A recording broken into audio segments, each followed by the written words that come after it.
we got to talk about Naoya Inoue and Junto Nakatani. So Naoya Inoue, not only did he just win a Japanese Male Boxer of the Year for the 7th year in a row, but at this award show with a lot of star-studded Japanese Hall of Famers, I'm assuming Ayoka, Tanaka, Taraji, Akui, I'm assuming all these great Japanese boxers are here.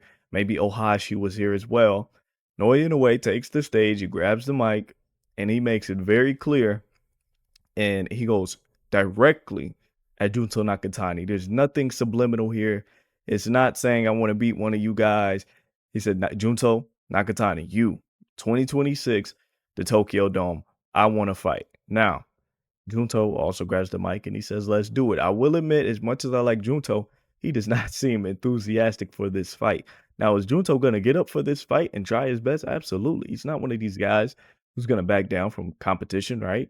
This is Junto Nakatani. It's a pound-for-pound fighter at the end of the day.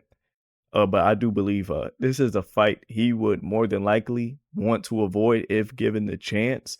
But I think he is going to take it. There are two major things I want to talk about here. Naoya Inoue's career, the future of his career. Matter of fact, three things. Future of Inoue's career. What if Junto wins? And how Naoya more than likely will dominate him. First of all, the future of Inoue's career. There's a question I've been asking around, and I must ask you guys this. Should Inoue halt his campaign at 126, his future potential campaign at 126 to fight Nakatani? Should he cancel that Nick Ball fight, stay at 22, get another empty title defense, and fight Junto sometime next year? Or is it time to fight Nick Ball maybe in September?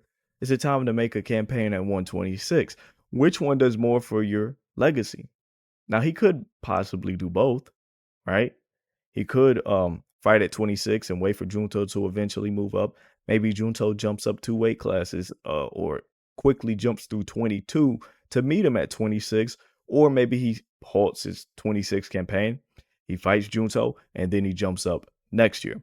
You guys let me know, how do y'all feel about the future of Inoue's career? Which one will be more impactful and long lasting for his legacy? I think Junto is more essential. Only thing stopping Inoue from being a top 10 fighter of all time when it's all said and done is he never beat a pound for pound fighter. Junto Nakatani will be that pound for pound fighter. That is the only thing fans will say and complain about Inoue's career and his resume when he's done, is that he never beat a pound for pound guy, and Junto will be that guy. So I feel like that will be better for his legacy in the long run. Now, Junto, if he wins this bout, wow. Wow. I asked some of my guys this as well. I think Junto joins the top 3 pound for pound. I think he only goes behind Crawford and Alexander Usyk. This would make him a, I'm not going to say global phenomenon, but this will make him a Japanese household name. This will immediately make him a national icon. I would probably drop Inoue to probably about 7 or 8, depending if he gets knocked out cold, because Junto Nakatani does hold that type of power in those gloves. This, like, you could not put into words how tremendous of a victory this would be for a guy in Junto Nakatani. The guy's only 26, maybe 27, and Naoya Inoue is probably consensus the most unbeatable fighter on the planet, probably consensus top 10 most dominant fighters in the history of this sport. So this is a tremendous win if Nakatani pulls it off. In the same breath, I'm going to transition over and tell you how Nakatani more than likely will get dominated.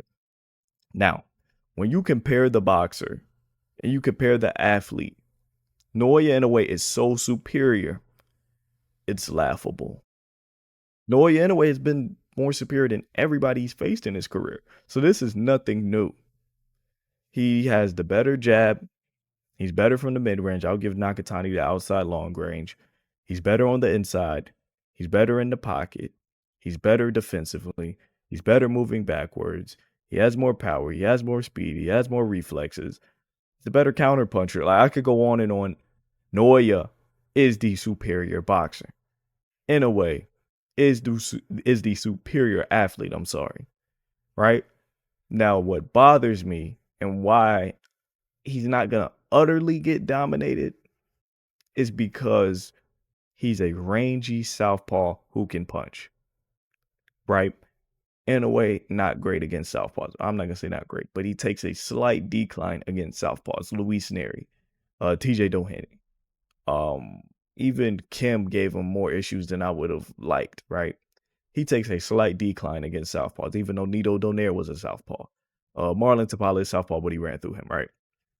So he struggles with southpaws and he struggles with punchers. I'm not gonna say he struggles with punchers, but in order to beat Naoya Inoue, you have to be able to punch. Something Stephen Fulton, as great of a boxer as he is, that is why Naoya Inoue made him look like relative ease. Why he was able to dispose of him so quickly, so swiftly, because he was not able to punch.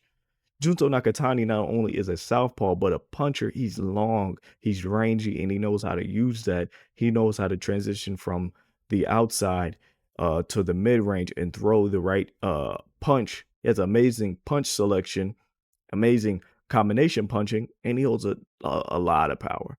Maybe more than Inoue, right? Maybe I'm jumping the gun there. Maybe not more than Inoue, but he holds a lot of power. But what is gonna fail him in this fight? His footwork and his defense.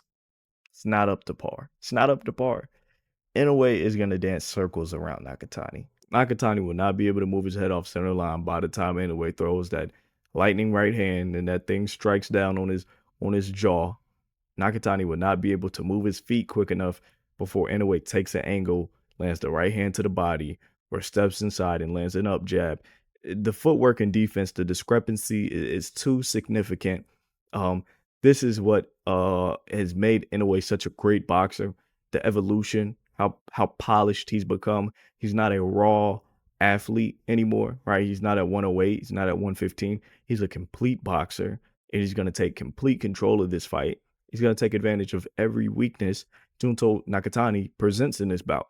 It's a good bout. I really want to hear what you guys think about it. What does more for Inoue's legacy? 5-division unified? Or do you think being a pound-for-pound fighter and Junto Nakatani? You guys got to let me know. How do y'all feel about this bout?